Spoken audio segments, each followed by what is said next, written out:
tremendous looking trophy. Hello, welcome to Platinum Episode, number one PlayStation podcast in the Oceanias. My name's Dylan Blight, and joining me, as always, sure, Ashley Hobley. Hey, John, excited to be here. I was like, I don't know why I did that. Always, yeah. It's fine, just roll it. Today on the show, talking a little bit about the Matrix demo, Unreal Engine tech demo thing. And then there's a few stories coming out of the Game Awards and stuff like that. Last of Us casting, leaks, stuff like that. But of course, it is winding down to the end of the year. So just quick housekeeping. Next week is last episode of Platinum Explosion before we go on a bit of a break.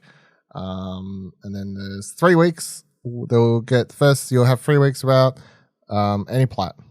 I'm sorry, we'll be gone 3 weeks. It's fine. Nothing PlayStation related happens in the first 3 weeks of the year. I hope not. There are currently rumors, right? I don't want to curse ourselves. Knock wood. I see rumors floating around today of a state of play. I'm like, no. Come on. Christmas is like, what, a week away? When's Christmas? How far is Christmas? A week away. It's a bit over a week, yeah. A bit over a week. Like, come on. You're going to float around rumors of a state of play to me? If a state of play is happening, it's happening this week. It's happening this week. Maybe. Everybody gets their special PlayStations for Christmas. You'll play your first couple of games, and then PlayStation's like, hey, do you want to know what's coming in the future of PlayStation? Check out this state of play.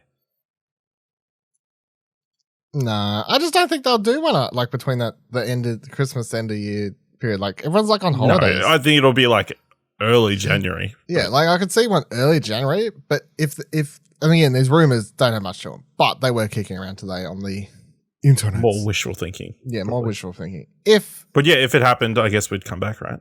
Yeah, if it happened. But again, if it happened, I would say it would be this week. So I don't know. It'll happen right after we finish recording. So, and then this will be a joke, and then haha, everyone, good job. Good one. They got us again. Yeah, good one. All right. First things first, Matrix Awakens and Unreal Engine, what they call it? Matrix Awakens and Unreal Engine 5 Experience, full title of this thing. So this was, we talked about it last week, was like, hey, this is a thing that's probably going to be announced at the Game Awards. It's probably going to shadow drop. Yep. All of that was correct. It was announced at the Game Awards right at the end of the show. If you want to hear us talk about the Game Awards. Apparently it was released before the Game Awards.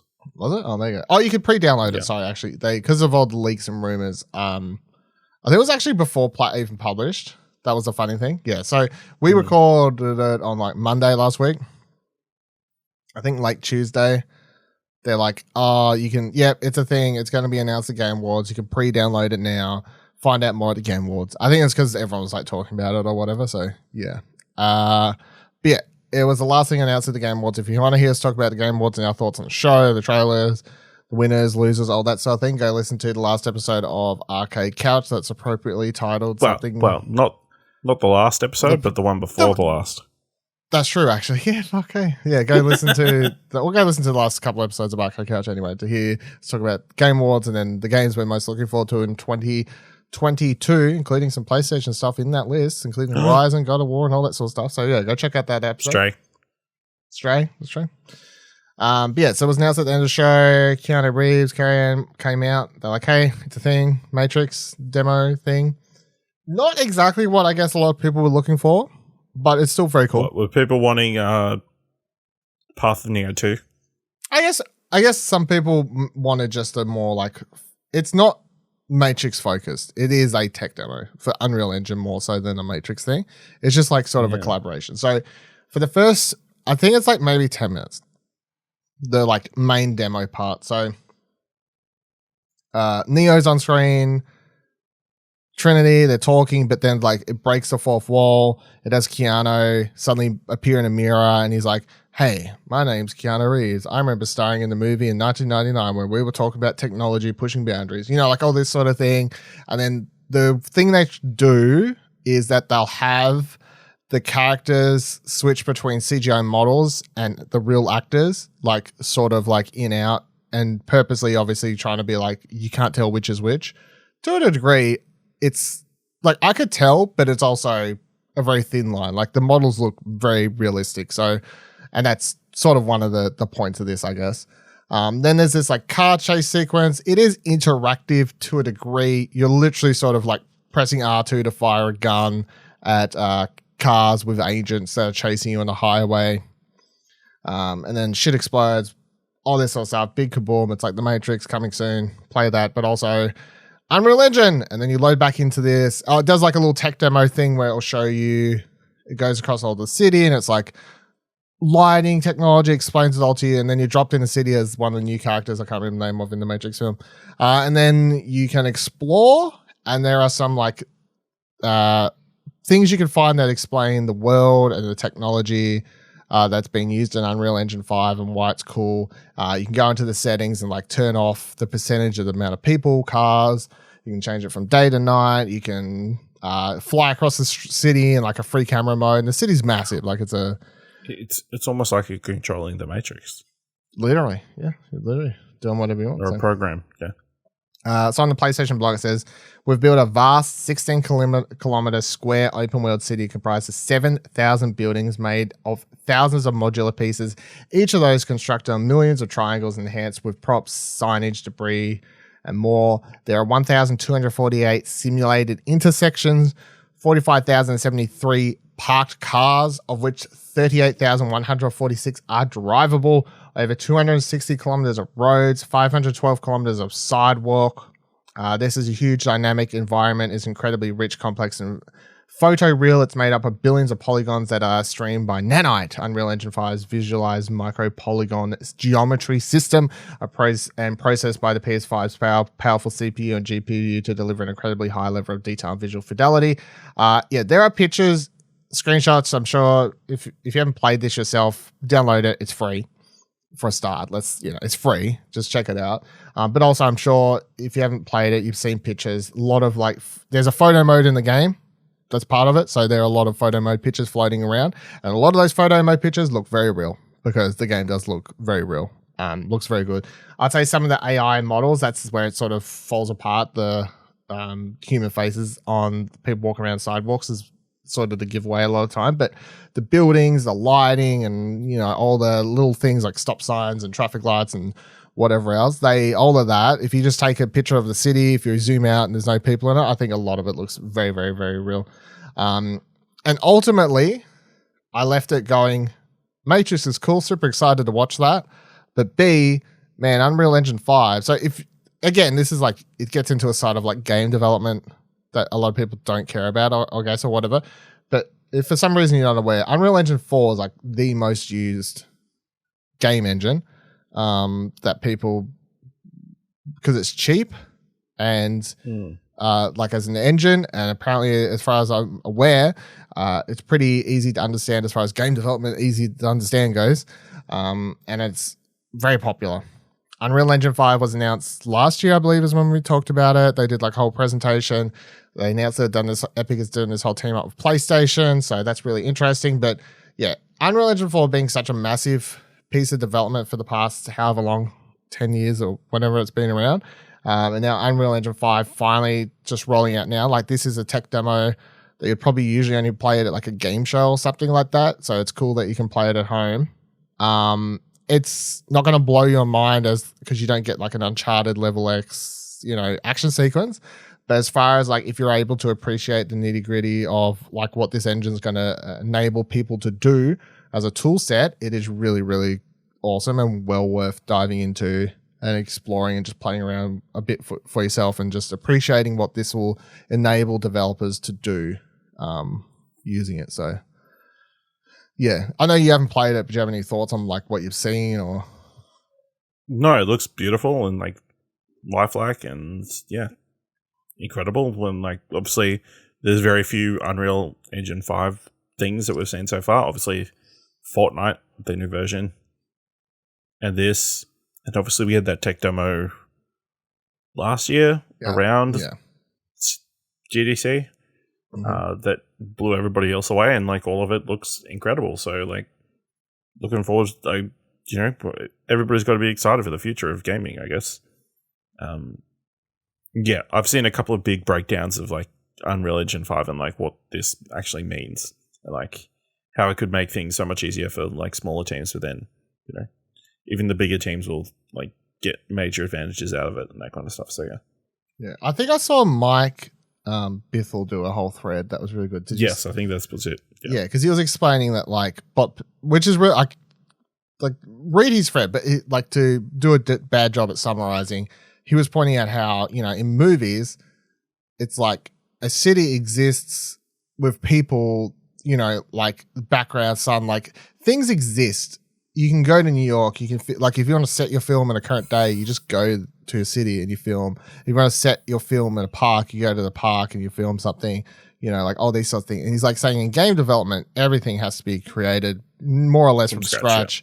Yeah. Even if you buy like a legal library element, people accuse you of, like ripping something off or stealing it or, like not being creative enough or whatever. And he's saying that the tools of Unreal Engine 5 that it offers everyone is just going to streamline the process and make it so much easier for people to do these massive games. Not always, I guess, open world, but just more AAA caliber games without having to do so much of the work that causes those to only be games that can be created by hundreds of people, your big development teams instead of like smaller teams, which, his thread was really good. It was a good way of like describing why this shit's so much harder, and tools like these are great compared to other industries like film and stuff. So, all right, let's get into some of the news from this week. So firstly, Press Start writes, Sony has announced overnight that acquired Valkyrie Entertainment, a studio responsible for co-developing a plethora of well-known titles since its founding in 2002. The Seattle-based developer has assisted in the production of games like 2018's God of War, Halo Infinite, Forza Motorsport 7, and over 100 others. Quote, Valkyrie Entertainment is a highly adaptable and respected studio which has produced high-quality work of a range of platforms from consoles to PC and a variety of styles from action to games as a service titles, said Herman Holst, head of PlayStation Studios in a press release. Most recently, Valkyrie Entertainment has been working alongside Sony Santa Monica on next year's God of War Ragnarok. It's just, it's not mind-blowing pickup, but this is PlayStation continuing the thing of, instead of buying the big names that are going to draw the E3 crowd moments, they're sort of just picking up the ones that are going to help solidify, I guess, them as a business, like going to help streamline and process stuff. They're picking up, again, this is something that hopefully I'm going to knock wood on, picking up teams like this so they're not making studios like Bend do this stuff when there's teams that are been happily doing this, and that's what they've been known for. The co-team, the B team, whatever you want to call it. And I'm not even saying that in a bad way. Like there's always second unit directors on films and stuff like that, So it's like there's always a need for these sorts of teams and stuff. But like we're trying to push Bend or whatever else into that sort of role and these sorts of teams. So, any thoughts or? No, I mean, obviously, the more support teams they have, the more it's going to help get these big games from these places in faster. It's like the sooner we'll get the Wolverine and Spider-Man 2 and those kind of things. Like, it's good. Obviously, they've had a few support teams. They've obviously got Malaysia Studios, XDev in Liverpool, San Mateo Studios. I guess Team Japan was a support studio for the most part for a long time. Even San Diego, I think, Santa Monica before they did God of War again, was very much a support studio for a lot of third party, that kind of stuff. That's cool. Like another studio. It's crazy that they've acquired 5 studios in the last 12 months, considering they bought 6 in the last 10 years or something like that. Oh no, there's a bunch of ones that they shut down since, but a lot of movement, probably forced to a certain degree by Microsoft, like making big acquisitions or numerous acquisitions. So a lot bigger acquisitions, but ultimately you got to wonder if PlayStation smarter and Xbox is bigger, or did PlayStation already have the what do you want to call it? The creative teams that they needed to pick up the more necessary stuff to fill in the blanks, where Xbox didn't have that library of creative teams, so they've had to bolster that library first. So yeah, which I guess is the important thing because they really didn't have that many teams. So I think obviously we know that their PlayStation is partnered with a lot of other like outside third party studios for like console exclusive titles, and whether the acquisition of like these support teams is going to help with those deals as well.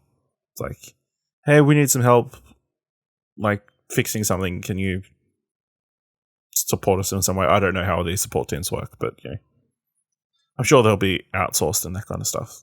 Yeah, well, it's no different than like if you look at a Ubisoft game or whatever, and it has like 10 different Ubisoft directors on it, or 10 different Ubisoft teams or whatever. I guess in a lot of like thinking about next Assassin's Creed is being developed by like every Assassin's Creed team and all these sorts of weird things. Like every Call of Duty is developed by like one team's doing a campaign, one's doing the multiplayer, one's doing the zombies usually these days. So it's weird how over the last X amount of years, instead of having one team develop an entire game head, top and bottom, it's slowly become more of a like, you're like focus on this thing, and like more of a like let's bring in several teams. Production line almost. Yeah. Which might help, especially because one of the discussion points amongst, lots of people over the last 5 years, I guess, has been as games get bigger and harder to make, and they're taking years to make between sequels and stuff like that. Like how do you and the ones that are even taken, like they're knocking out Uncharted in 3-4 years or whatever, but they're still having to crunch to do it. It's like, how do you fix it so it's not taking years to make a game to the point that you're going to lose money because people lose interest, but how do you do it so you have it? Yeah, you aren't killing the people who you aren't killing the people. And I know the go-to answer was always, we'll just hire more people, but then they're like, well, not everyone's always the skilled, talented. So now it's like, well, let's bring in other teams who are happy to do pick up you just do this, you just do this thing. Like you're fixing fixing this thing or whatever. Listen, can you make these trees? Yeah, I guess. I don't know. Game development. So 2 Uncharted stories though. Talking about Uncharted. So firstly, the Uncharted Legacy of Thieves collection got a full release date and a few more details. So it's releasing on January 28th, and they've expanded on what exactly you get with this new version. So graphic-wise, you're going to have the option of a few modes on PS5 and PC, I guess. I don't know. Fidelity mode. So it says, for those of you who have a 4K display and want super sharp resolution above all else to enjoy the stunning environments and details the Uncharted series is known for, select Fidelity mode and play in native 4K resolution with 30 frames per second targeted frame rate. You've then got Performance mode. Performance mode targets 60 frames per second frame rate. Performance Plus mode. If you're all about the smoothest gameplay possible and don't mind a resolution drop, try our first ever Performance Plus mode, which targets 120 frames per second at 1080p resolution. Of course, asterisk there is you do need a compatible display, which would mean you need a TV that has a 2.1 HDMI slot to do that. So then they talk about here features on the PlayStation blog. Thanks to the power of the PS5, the load time is near instant, so you can jump into action faster than Nate or Chloe can draw their weapons.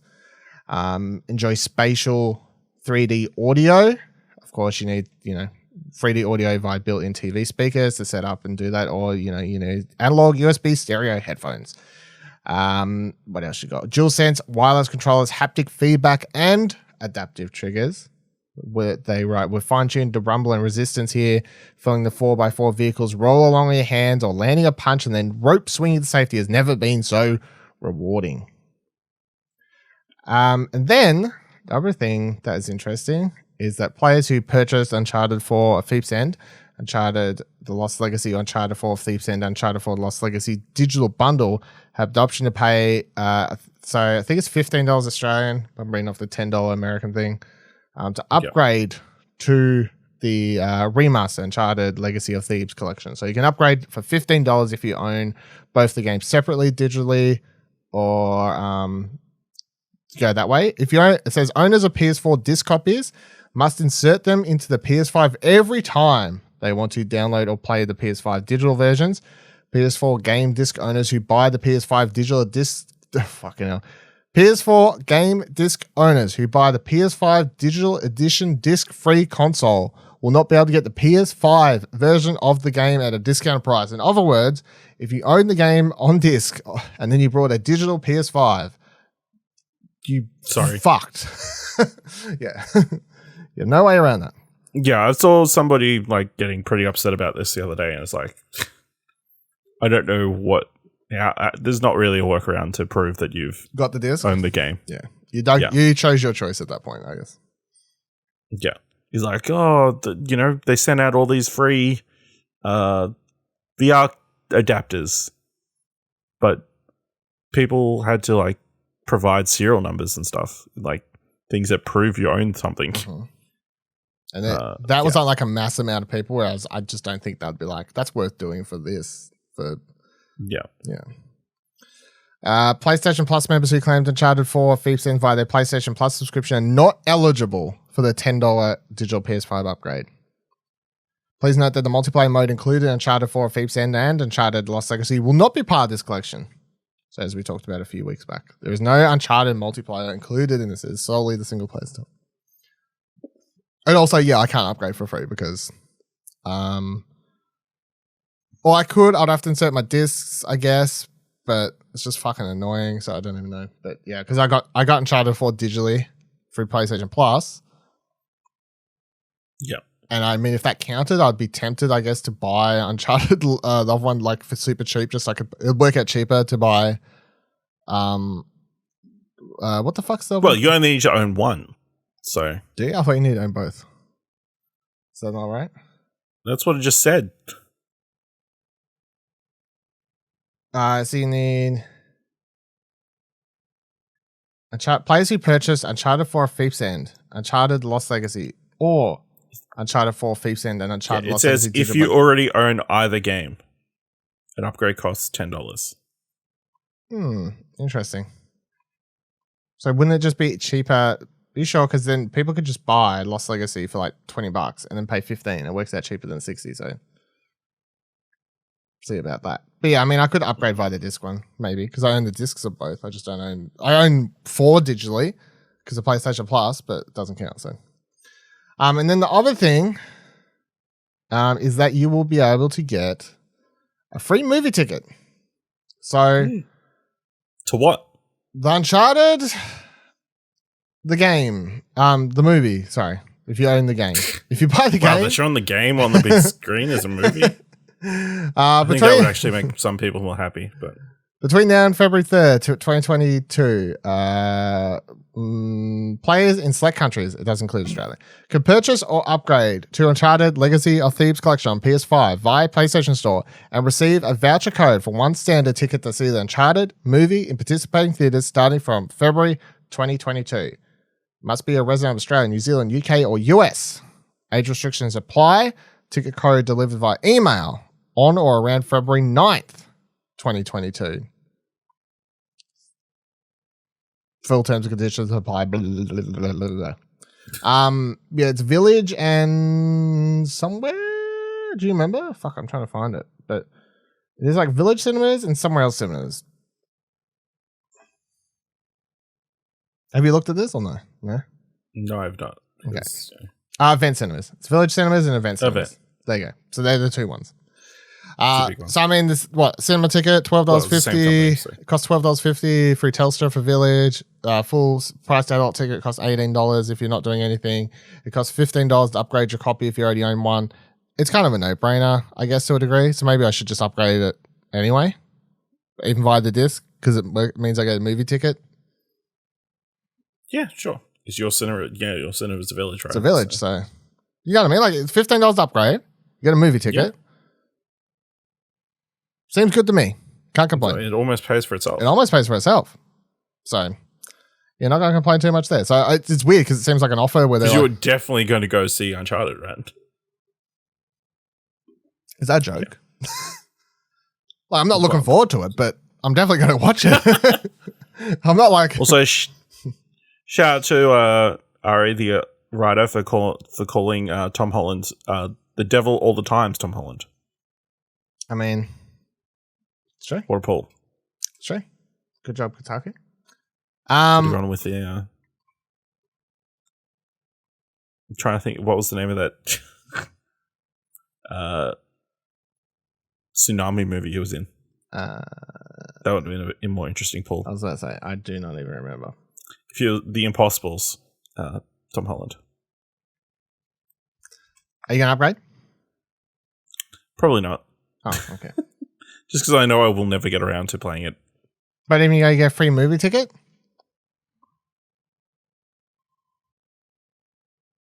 I mean, yeah, free movie ticket. Fuck off. Shout out to Sony Pictures Australia. You're like in the movie equivalent of my video game world. Yeah, I think I'll upgrade. I don't think I'll play them ever all the way through, especially because I only did like Lost Legacy last year, I think. Was that when I did my whole weird article thing last year? I don't remember. If so, that's when I did it. Uncharted 4, I played twice. Do I want to play it again? Maybe, I don't know. I would at least jump in and explore the games. I just don't think I would expend... Like, I would like to jump in and play them for an hour. Be like, oh yeah, especially the 120 hertz mode. I'd love to just give that a squiz and see how that goes, just out of interest, but I just don't think I'll play through the whole thing again. But never know. It's just a weird collection too, because it's the one that's on PS5, so it's like, oh, you're new to PS5. You've got a PC. This is your first time playing Uncharted? Have the last one. Have the last one that relies entirely on you having played the other three to emotionally attach to these characters. But just play this one and then play the spin-off. You're good. Have fun. See you later. I don't know why they haven't put the Uncharted collection on PC prior to this. It just seems dumb, but whatever. An interesting bit of weird news. Sony has patented Death Stranding like path building system, writes VG247. Sony patented. I can't say that. A strikingly similar collaborative path building mechanic found in Sony exclusive Death Stranding, seemingly taking one of the most intriguing aspects of a decisively different game and making it Sony exclusive. The patent itself, which is titled Terrain Radar and Gradual Building of a Route in a Virtual Environment of a Video Game, cites Hideo Kojima as the creator of the mechanic, though it doesn't ever mention Death Stranding's name. Specifically, the patent calls out ways of, quote, influencing a gaming world of a video game, end quote, such as who creates the paths, how used they are, and basically all the general details surrounding Death Stranding's Strand gameplay. If this sounds like cause for concern, it's because we've heard it here because we've been here before. There's a reason. For instance, you didn't see games of minigames in loading streams up until recently. It's because Namco Bandai patented that idea for itself until the patent expired in 2015. The hoarding of gameplay ideas can only lead to stifling of creativity in game design. Where would we be if the concept of platforming was patented by Nintendo in the 80s? It's a slippery slope. Yeah, this is dumb. I don't know why they did this. Fuck off. Like, it's such a wide open spectrum. Like, the patent literally being titled Terrain Radar and Gradual Building of a Route in a Virtual Environment of a Video Game is just so open term that they can attempt to, because they own the patent or try to own the patent. That means that anyone who's ever close to doing something similar in a video game, they can go, nope, we own that, nope. So, yeah, no, get the fuck out of here, Sony. What do you reckon? Yeah, no, it's just too broad. Like you said, it just kind of stifles creativity. Yeah, it's an odd one. Yeah, unless it was a quest by Kojima that they do this, I don't know why they would have. He didn't patent it himself, so it's like, I don't want to do it myself, but if you do it in my name, it helps creator. Maybe, but I doubt it. I don't think he would. Surely not. No, Kojima, don't. This is hope. Yeah, this is bad. I just hope it falls through and someone says, no, you can't do that, and get the fuck out of here. Don't do this shit, Sony. Fucking dumb Probably. shit. The Verge writes, The Verge. Sony was bringing PlayStation Now to mobile phones, according to a confidential Apple presentation. In 2017, long before Apple declared that cloud gaming could only exist on the iPhone if it jumped through gigantic hoops, Sony was preparing to launch its PlayStation Now cloud gaming service on mobile phones, a confidential document reveals. It could have been the single biggest expansion of Sony's PS Now game service in years. Originally, the service streamed PS2 and PS3 games to smart TVs, Blu-ray players, and the PS3 and PS Vita, but cut off all of those original platforms in late 2017. Coincidence?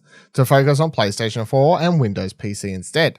While it recently added 1080p streaming and a PS5 client, it's never been offered on Android, iOS, or Mac. But according to a confidential document unearthed by The Verge from Epic v Apple trial, Apple had insider knowledge of Sony's upcoming launch. Apple had heard about a not yet announced mobile extension of an existing streaming service for PlayStation users, streaming access to over 450 plus PS3 games to start, with PS4 games to follow. A handful of PS4 games launched on PlayStation Now in July 2017, but the presentation notes that the service is only PS3 games right now, suggesting Apple got tipped off about more than just a move to mobile. Why did Apple bring this up? It's smack bang in the middle of an explanation of Apple's plans to launch its own game subscription service, Apple Arcade, which wouldn't have been announced until 2 years later. At the time, Apple was preparing to target 30 top game studios and ask as many as a few hundred titles to add.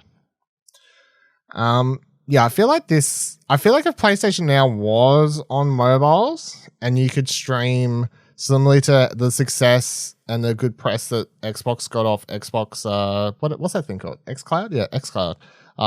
Sure. Which they've recently, I think it's still technically in beta or whatever, but, cloud streaming, or in Australia, I think anyway, like a lot of them are. So, xCloud, streaming Xbox games to your phone, all that sort of shit. If Sony had beat them to the pump there, and they could have been streaming PS4 games, PS3 games to your phone, I feel like they would have had like a lot of success with that. So, yeah, what do you make of this story, the unearthing of this?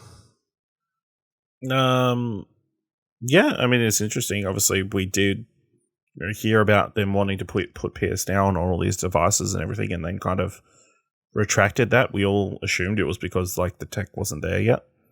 But if it's because it made more sense to pull back because they weren't going to get this massive mobile market, makes sense, I guess.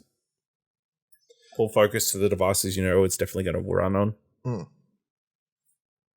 It's weird. I wonder if they're coming back to it. You surely assume they would have been trying to come back to it now, especially after the success Apple has had and Xbox has had with gaming. Because there was a weird stage. So it's weird because there was a stage maybe in early O's, noughties, or whatever you call it. I don't know, early 2010s or whatever, when there was a few mobile games kicking around with people like, mobile games, the future, cool. There's lots of cool ideas here. And then a few years later or whatever, you get the sort of tip towards microtransaction feel gibberish. And everyone's like, well, that all died in a shithill. However, over the last couple of years, I feel like we've seen a bit more of the rise of the quality stuff amongst the still microtransaction filled garbage. But you've seen like it's more of an even mix now. And when you have a service like Apple Arcade, and I mean, it's hard because Apple never really talk about it, but it's still, I think they're at least mediocrely happy with it. It's still a thing that exists. It kicks on. But like a service like that where you can go, well, there's a game on Apple Arcade. It's not going to have microtransactions and whatever else. And you can, so people are happily playing that stuff, the mobile phone gamers. And then people are very much pleased with the idea of xCloud and GeForce Now and whatever else, like the idea of playing all these massive AAA, current gen console games on their phone on the go with a Xbox or PlayStation controller hooked up. Yeah, I feel like Sony's just got to be, if they're not already, surely they'd be starting to try and kick this shit back into gear. Maybe it'll come with that rumored, was that last week we were talking about the rumored, the tiered PlayStation Plus and... Yeah. I mean, maybe that could be part of that whole relaunch where they're like, and coming soon, we'll announce it now, but it won't be coming until later this year. PlayStation Now, phones, cloud gaming. Get ready to play the Uncharted collection on your phone. Get ready to play Horizon on your phone. Saves save data carries between console, whatever else. Maybe. I feel like that'd be smart. I don't feel like it's something that I'd use a lot. I don't think either of us would, but I feel like it would be a success. It would be something a lot of people would be impressed by. So.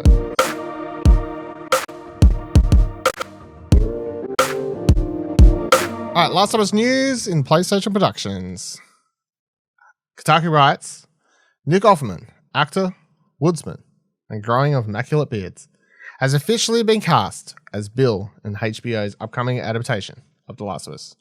Offerman's casting as Bill comes due to Chernobyl actor Con O'Neill bowing out of the role because of scheduling conflicts, according to Variety.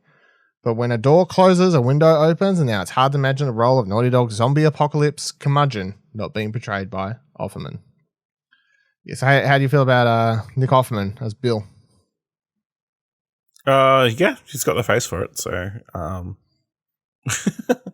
I think the interesting thing is either he was cast a while ago and they're just announcing it, or they're still shooting.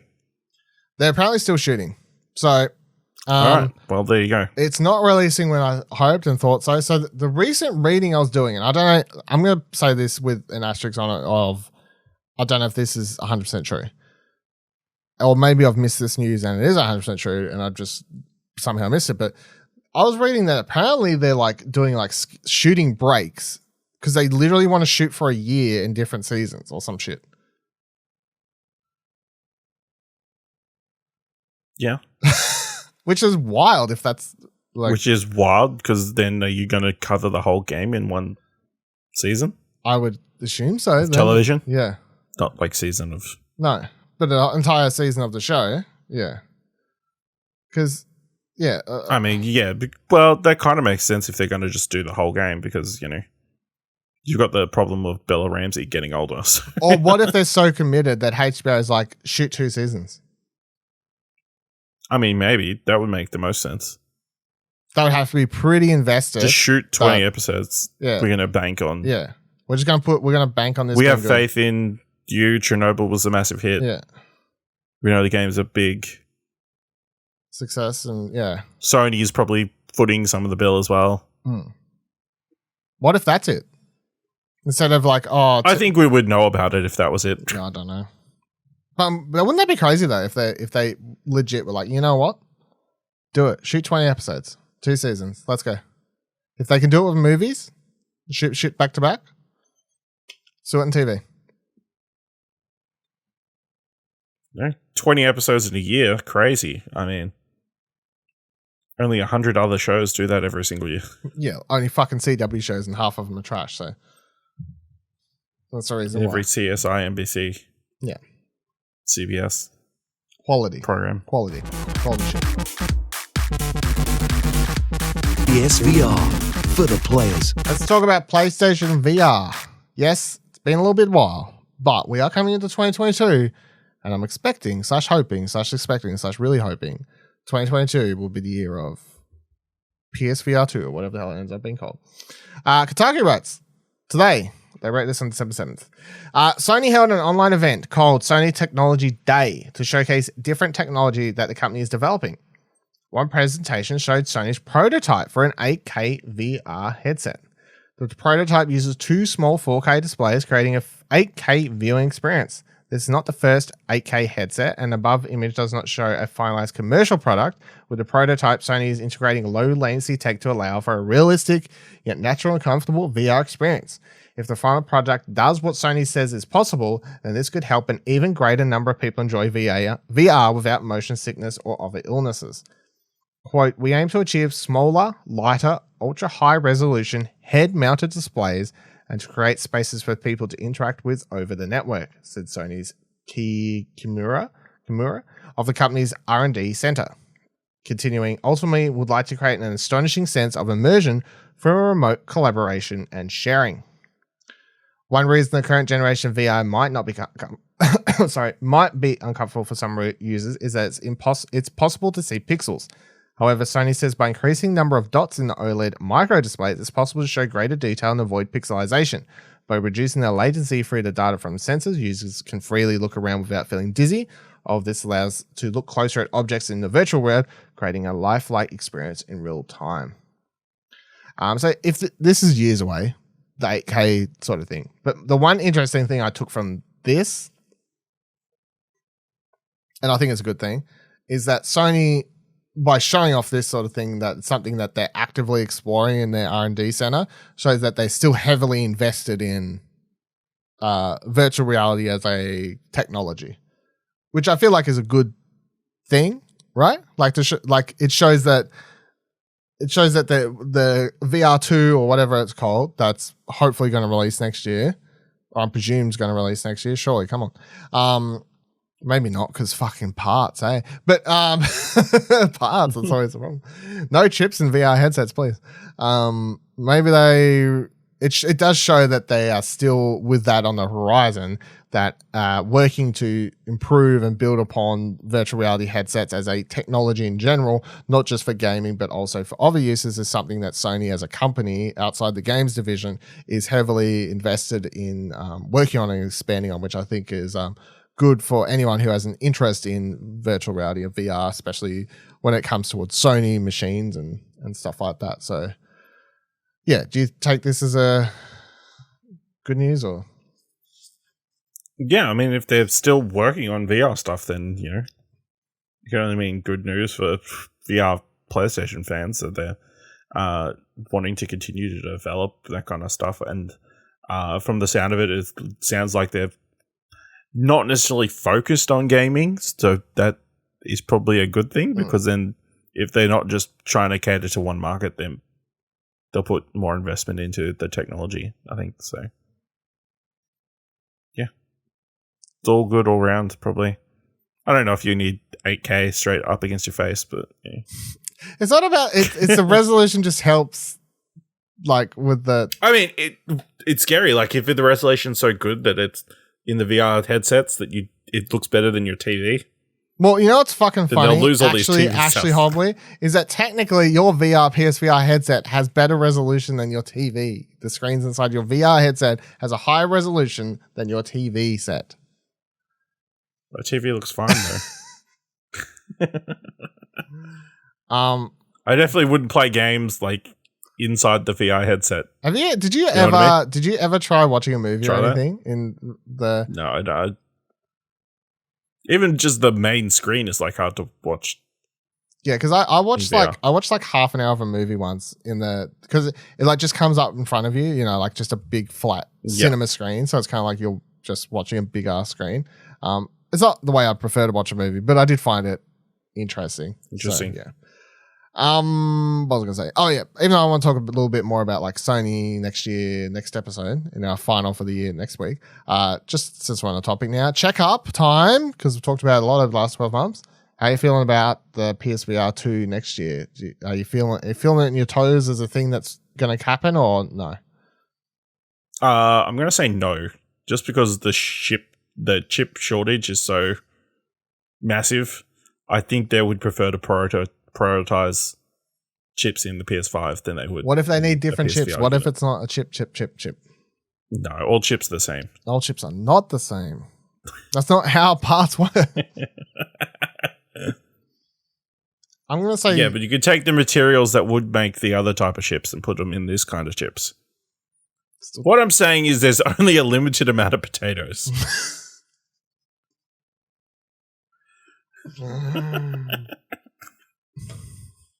Not if you're Irish. I'm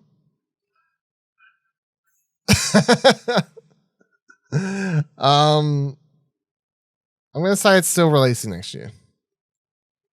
I'm gonna say yeah. Why not? Why not? Yeah. We seen those controllers. Why not? You gotta tell me it's 2023. If it's 2023, it's early 2023. I'm gonna say. I think it just really comes down to what happens with production next year. Yeah. If things start to sort of go back to normal, if we get this Omicron wave that fucks everything again, then yeah, it's not coming. Oh my god, Omicron. Oh my god, it's the Omicron. We'll get down to freaking Zeta version of the- Oh my god, it's a Zeta Beta male. It's coming for me in COVID form. Make it stop, please. I've had enough of the COVID shit. There's a guy in work today, actually, side story. Will they still allow me in here as of tomorrow when the borders are open? Will I still be allowed in the store if I'm not fully vaccinated? And I'm like, I had to say yes because like we haven't officially. There's no like Tasmania at least doesn't have anything as far as I'm aware. I haven't heard anything that says no.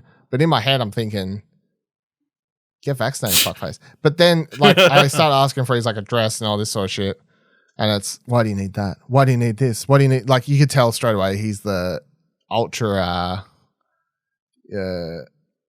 Like, 5G, you jack 5G into me, fucking, you'll like steal all my details. Yeah, like you could tell. It was like, you're such a stereotype. Like, I was just like everything. I was waiting for him to walk outside and like make sure he didn't step on cracks or some shit. Fucking. Anyway, that's my side story. What was he talking about? VR. Yeah. Well, I'd love to live in a VR world. Away from this fucking shit place, you know what I'm saying? All right, that'll do it for this week's episode of. Oh, actually, no. You know what I was going to say? I was going to answer it in He was going to say. So, right, we're recording this on Monday. Let me date this shit. I'm just going to do this now because it'll be funnier. So, like, recording on Monday night on our Discord, which you can join by going to explosionnetwork.com/Discord. Michael somewhere here, what the fuck did he write? In the gaming talk channel, made a meme. I don't know if you saw it. Did you see this shit? Made a meme. The about Frozen Wilds? Yeah, he made a meme where it says, waiting for Frozen Wilds Christmas stream any minute now. It's a fucking dead person. But just fucking I dropped my phone. Outrageous meme to create. I will stream. I'm saying it now. I will stream Horizon Forbidden Wilds. I can't lock in an exact date, but I will stream it somewhere between in that 3.5, 4 week, 3 weeks period, right? Somewhere in there, I will stream Horizon Forbidden. Is that what? No, Frozen Wilds, sorry. Frozen Wilds. I was like, I'm streaming the game. I would be super happy if you got to stream. February. Yeah. Let me clarify. In the 3 weeks that Plaid is off, at some point, I will stream Horizon DLC/expansion, The Frozen Wilds. That's what it's called, right? Yeah. I'll stream The Frozen Wilds at some point during that 3 weeks. And then we'll see if Michael is dead or not. And then we'll find out who's dead. I'm going to stream the thing. I'm going to reply now and say, listen. Coming soon. To this week's episode of Platinum Explosion. And then I'll put an emoji with a wink. Where is that winky face? Where's that winky face? Fuck, I don't use it often enough. Hey, I can't even find it. Where's a wink? If you type in wink, do you get... Oh, I do. There you go. Wink. Got him. Caught that live, everyone. Catch me playing, not the Forbidden West. That would be crazy. The Frozen Wilds at some point on twitch.tv/Explosion Network during our holiday / not really a full holiday period that we're still referring to as our holiday period because we're not actually taking a holiday this year. We are taking a lighter schedule. So I can still stream because if I was doing full holidays, I would have been like, nah, I handed in my key card. I locked the office. We off. But we're no holidays for the wicked. You know what I mean? The couch gets no rest. Couch gets no rest. We're still technically here. We're just taking a lighter rest schedule. Anyway, that'll do it for this week's episode of Platinum Explosion. Let us know any comments, questions, concerns you've had about the show. If you want to leave us anything about before next week's episode, I want to talk about the future of PlayStation, what you think they need to do in 2022, what you'd like to see PlayStation do in 2022, games, releases, services, VR, consoles, I don't know, whatever you want. You can let us know. ExplosionNetwork.com/Twitter. Tweet at any of us. ExplosionNetwork.com/Discord. Again, come talk to us on Discord. Post memes about me not doing things. Listen to me reply to them live on air. Now You know? Slippery slope. Why? Going to do lots more memes. Yeah, no more memes. Memes can't... See, that's the thing. Oh, here's a meme of Among Us. You going to play that? Nah, no trophies. As of recording, no trophies, not playing that shit. If you liked this episode, thought it was $1, head on over to our Ko-fi page at explosionnetwork.com/support, where you can drop as little as $1 or set up a monthly recurring payment to help keep the mics on. And remember that every trophy counts. Among us, fuckers. Hey, don't forget you can subscribe to the show wherever you're currently listening, and you can drop a review if you can. Find more great shows like this and more content over at explosionnetwork.com, and please consider supporting us for as little as $1 over on our Ko-fi page by heading to explosionnetwork.com/support. Thanks for listening.